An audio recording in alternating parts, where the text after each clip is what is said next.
113 சங்கீதம் 9வது வசனம்.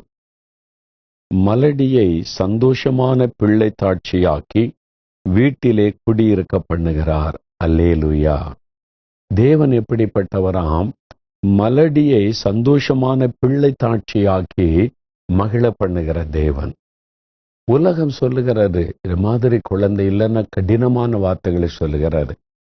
ஆனா அப்படிப்பட்ட சூழ்நிலையில் இருக்கிறவங்களை சந்தோஷப்படுத்துகிற ஒரு தேவன். அவங்க சொன்னாங்க பாருங்க, இப்ப இவ்வளோ சந்தோஷமா இருக்கிறோம். 13 வருஷம் எடுத்த முயற்சி எல்லாம் தோல்வி. லட்சக்கணக்கான பணத்தை செலவு பண்ணின அந்த காரியமெல்லாம் தோல்வி. ஒருவேளை நீங்க முயற்சி எடுத்து தோல்வி அடைந்து இன்னும் அவ்வளவுதான் நம்பிக்கை இழந்த நிலைமைக்கு வந்திருக்கலாம். இதுக்கு மேல நாம என்ன செய்ய முடியும்? இவ்வளோ நாம பிரயாசப்பட்டோம், செய்து பார்த்துட்டோம், அங்க போனோம் இங்க போனோம், எல்லாம் செய்து பார்த்துட்டோம், இனிமே அவ்வளவுதான் நிலைமைக்கு வந்திருக்கிறீங்களா? ஆண்டவருடைய வசனத்தை நினைத்து கொள்ளுங்க. அந்த சகோதரி சொன்னாங்க பாருங்க, என் கரத்தின் கிரியைகளாகிய உங்களுடைய பிள்ளைகளை காணும்போது என்னை துதிப்பீர்கள் என்று சொல்லி. ஆண்டவருடைய வசனம் இங்க வசனம் சொல்லுது, மலடியை சந்தோஷமான பிள்ளை தாட்சியாக்கி மகிழ பண்ணுவேன்னு கர்த்தர் சொல்றார். உங்களை பார்த்த சொல்றார். உலகம் உங்களை மலடின்னு சொல்லலாம், உலகம் உங்களை பரிகாசம் பண்ணலாம். ஆனா ஆண்டவர் சொல்றாரு, நான் உன்னை பிள்ளை தாட்சியாக்கி உன்னை சந்தோஷப்படுத்துவேன், அந்த ஆசீர்வாதத்தை உனக்கு தருவேன் என்று ஆண்டவர் வாக்கு கொடுக்கிறார். உன்னுடைய பிள்ளைகளை குறித்து, மருமகளை குறித்து, மகளை குறித்து மற்ற மக்கள் பேசுகிற வார்த்தைகள் உங்களை காயப்படுத்துதா? ஆண்டவர் சொல்றாரு, உன்னுடைய மகளை, உன் மருமகளை நான் ஆசீர்வதித்து அவங்களை சந்தோஷப்படுத்துவேன், அவங்களுக்கு குழந்தை செல்வத்தை கொடுத்து மகிழ பண்ணுவேன்னு கர்த்தர் வாக்கு கொடுக்கிறார். 113 சங்கீதம் 9வது வசனம். வசனத்தை பிடித்து கொள்ளுங்க. ஆண்டவரை நோக்கி கண்ணீரோட ஜெபிங்க. அன்னாள் கண்ணீர் விட்டு அழுது ஜெபித்தாள். ஆண்டவர் உடனே மனம் இறங்கினார், அன்னாளை நினைத்தருளினார். இந்த அன்பு மகளையும் அந்த மகனையும் 13 வருடங்கள் காத்திருந்தாங்க. அந்த விசுவாசத்தை விட்டு விடவில்லை, ஜெபத்தை விட்டு விடவில்லை, ஆண்டவரை விட்டு விலகி போய்விடவில்லை. தொடர்ந்து விசுவாசத்தோடு ஜெபித்து கொண்டே இருந்தாங்க. குறிப்பிட்ட நாள் வந்தது. தேவ சமூகத்தில் வந்து கண்ணீர் விட்டு அழுது ஜெபித்த போது ஆண்டவர் ஒரு அற்புதம் செய்து விட்டார். பிரியமானவர்களே, இன்றைக்கு உங்களோடு சேர்ந்து நானும் ஜெபிக்க போகிறேன். உங்க வாழ்க்கையில ஒரு அற்புதத்தை இயேசு செய்ய போகிறார். அதாவது உங்களுடைய குறைவை அவர் நிறைவாக்க போகிறார். இந்த அற்புதத்தை நமக்கு செய்வதற்காக இயேசு சிலுவையிலே தன்னை பலியாய் கொடுத்தார். நம்முடைய குறைவை சந்தோஷமாய் மாற்றி கொடுப்பதற்காக ஆண்டவர் நிந்தை அவமானங்களை சிலுவையிலே சகித்தார். இந்த குறைவு நிமித்தம் மற்றவர்கள் பேசுகிற நிந்தையான வார்த்தைகள், கடினமான வார்த்தைகள், மறைமுகமாய் குத்தி காட்டுகிற அந்த வார்த்தைகள் நமக்கு எவ்வளவு இருதயத்தை காயப்படுத்துது. ஒரு அவமானமா நினைக்கிறோம், நிந்தையா நினைக்கிறோம். மற்ற மக்கள் மத்தியில் போய் நிற்க வெட்கப்படுகிற ஒரு நெருக்கமான சூழ்நிலை. இயேசு சிலுவையிலே அதை சந்தித்தார். அவமானம், நிந்தை, பரிகாசம் எல்லாத்தையும் சுமந்திருக்கிறார். அதனால உங்களுடைய வேதனை அவருக்கு தெரியும். அவர் உங்களுக்கு உதவி செய்து உங்களுக்கு அற்புதம் செய்ய சிலுவையிலே தன்னை பலியாய் ஒப்பு கொடுத்திருக்கிறார். என் நிந்தை மாறாதா? இந்த குறைவு நிறைவாகாதா? இந்த பரிகாசமான வார்த்தைகளை கேட்டு கேட்டு நாங்க நொறுங்கி போயிருக்கிறோமே, இதுல இருந்து ஒரு விடுதலை கிடைக்காதா என்று ஏங்குறீங்களா? அதுக்கு தான் இயேசு உங்களுக்கு அற்புதம் செய்ய வந்திருக்கிறார். இப்போ நம்ம சேர்ந்து ஜெபிக்க போறோம் ஆண்டவருடைய சமூகத்துல. அன்றைக்கு பாருங்க, அந்த சகோதரி அழைப்பு கொடுத்த உடனே வெட்கப்படலை. குழந்தை இல்லாதவங்க முன்னுக்கு வாங்க நம்ம ஜெபிக்கலான்னு சொன்ன போது அது ஒரு வெட்கமா எடுத்துக்கொண்டு ஒதுங்கி நிற்கல. ஆண்டவர் அழைப்பு கொடுத்த போது வந்தாங்க, சேர்ந்து ஜெபித்தாங்க. அந்த நாள் அநேகர் அற்புதத்தை பெற்றுக்கொண்டாங்க. திறப்பின் வாசல் ஜெபத்தில் தொடர்ந்து வந்து பல சாட்சி கொடுத்ததை நான் பார்த்திருக்கிறேன். பிரியமானவர்களே, உங்களுக்கும் இயேசு செய்வார், இன்றைக்கு செய்வார். இப்ப நாம ஜெபிக்க போகிறோம். என் கூட சேர்ந்து ஜெபிக்கிறீங்களா? நம்ம விசுவாசத்தோடு இயேசுவை நோக்கி ஜெபிக்கலாமா?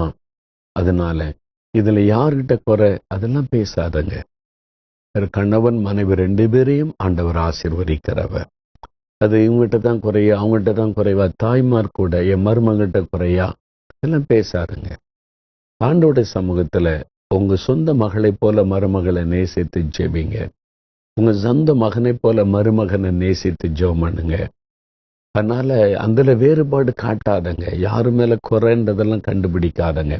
இயேசு எந்த குறையும் மாற்றுகிறவர். 2 பேரையும் அவர் தொட்டு ஆசீர்வதிப்பார். இது 2 பேர் சம்பந்தப்பட்ட ஒரு காரியம். அதனால யாரையும் குறை சொல்லி குற்ற சொல்லி காயப்படுத்தாதங்க. என் ஆண்கிட்ட பேர் சாதாரண பேச மாட்டாங்க. பெண்கள்கிட்ட தான் பேசி பேசி இந்த பெண்கள்கிட்ட பேசி அவங்கள காயப்படுத்துவாரு.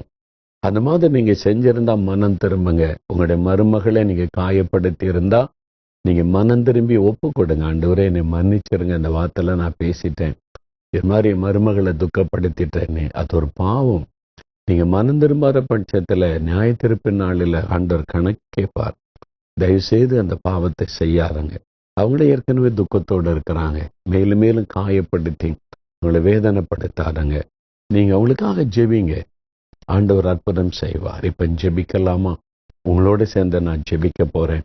அப்படிப்பட்ட சகோதரர்கள் சகோதரிகள் குடும்பமா இருந்த குடும்பமா முழங்கால் படியிடுங்க. ஒருவேளை கணவர் இல்லை, பக்கத்துல மனைவி இல்லைன்னா நீங்க அவங்களோட சேர்ந்து அவங்களுக்கும் சேர்த்து இணைந்து ஜெபம் பண்ணுங்க. நீங்க உங்களுடைய மருமகள் மகள் தூர இடத்துல இருக்காங்கன்னா நீங்க அவங்களுக்காக இப்போ பாரம் எடுத்து ஜெபம் பண்ணுங்க. நாம் ஜெபிக்கலாம். தகப்பனே, நீர் எப்பொழுதும் எங்கள் ஜெபத்தை கேட்கிறவர். எங்கள் அவமானத்தை மாற்ற, நிந்தைகளை மாற்ற, கல்வாரி சிலுவையில் அவமானத்தை ஏற்றுக்கொண்டீர், நிந்தைகளை ஏற்றுக்கொண்டீர். மனிதனால் வரக்கூடிய பரிகாசங்களை ஆண்டவரை நீர் சிலுவையில் சுமந்தீர். வேதனைக்கு நடுவில் காயப்பட்ட உள்ளத்தோடு நிற்கிற இந்த சகோதரிமார்களை பாரும், இந்த சகோதரர்களை பாரும், கண்ணீரோடு நிற்கிற இந்த தாய்மார்களை பாரும். ஆண்டவரே, எனக்கு ஒரு கர்ப்பத்தின் கனியை தாரும், நீர் ஆசீர்வதியும். ஆண்டவரே, நீர் மகிழ பண்ணுவேன் என்ற வாக்கு கொடுத்திருக்கிறீரே, அதை நிறைவேற்றும் என்று ஜெபிக்கிற பிள்ளைகளை பாரும். உம்முடைய தழும்புள்ள கரத்தினால் அவளை தொட்டு ஆசீர்வதியும். கணவன் மனைவி 2 பேர் மேலும் உடைய தழும்புள்ள கரம் இயேசுவின் நாமத்தில் வைக்கப்படுவதாக. இயேசுவின் நாமத்தில் அவருடைய சரீரங்கள் உயிர்ப்பிக்கப்படட்டும், கர்ப்பப்பை உயிர்ப்பிக்கப்படட்டும். கர்ப்பத்தின் கனியை கொடுத்த மகளை செய்கிற தேவன் என்று வேதத்தில் வாசிக்கிறோமே. நீர் கட்டாயம் ஆசீர்வதிக்கணும் ஆண்டவரே. ஆபிரகாமின் தேவனே, உன் சந்ததியை பெருக பண்ணுவேன் என்று ஆபிரகாமுக்கு குழந்தை கொடுத்து ஆசீர்வதித்தவரே, இயேசுவின் நாமத்தில் இந்த ஆசீர்வாதம் இந்த பிள்ளைகளுக்கு உண்டாகட்டும். ஒரு அற்புதம் இயேசுவின் நாமத்தில் நடக்கட்டும். அவருடைய நிந்தைகள் நீங்கும்படி, அவருடைய துக்கம் சந்தோஷமாய் மாறும்படி இயேசுவின் நாமத்தில் இந்த ஆசீர்வாதத்தை அருளை செய்வீராக. என்ன தடையாக இருந்தாலும் மாறட்டும் இயேசுவின் நாமத்தில் என்று ஜெபிக்கிறேன். கர்ப்பத்தின் ஆசீர்வாதம் உண்டாகட்டும் இயேசுவின் நாமத்தில் என்று ஜெபிக்கிறேன் ஆண்டவரே. கட்டாயம் அவர்கள் உற்பவ கால திட்டத்தில் ஒரு குழந்தை அணைத்துக் கொள்ளும்படி ஆண்டவர் எங்கள் துக்கத்தை சந்தோஷமாய் மாற்றினார் என்று துதிக்கும்படி ஆசீர்வதியும். ஆண்டவரே, என் மகளை தொடும், என் மருமகளை தொடும், அவளுடைய கர்ப்பத்தை ஆசீர்வதியும் என்று ஜெபிக்கிற பெற்றோருடைய ஜெபத்தை நீர் கேட்கிறதற்காக ஸ்தோத்திரம். இயேசுவின் நாமத்தில் ஒரு அற்புதம் நடக்கட்டும். ஆண்டவரே, என் சகோதரிக்கு ஒரு குழந்தை கொடும் என்று ஜெபிக்கிறார்களே, இயேசுவின் நாமத்தில் அவருடைய சகோதரிக்கு ஒரு அற்புதம் செய்யும். என் சகோதரன் குடும்பத்தில் ஒரு ஆசீர்வாதத்தை தாரும் என்று ஜெபிக்கிறார்களே, அவருடைய சகோதரனையும் அவருடைய சகோதரனுடைய மனைவியை ஆசீர்வதியும்.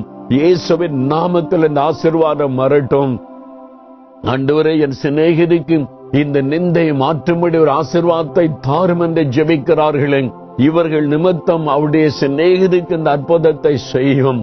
ஆண்டவரே, எங்களுடைய கண்ணீரை காண்கிறவர், எங்களுடைய வேதனைகளை மாற்றுகிற தேவன், இயேசுவின் நாமத்தில் இந்த ஆசீர்வாதம் உண்டாகட்டும்.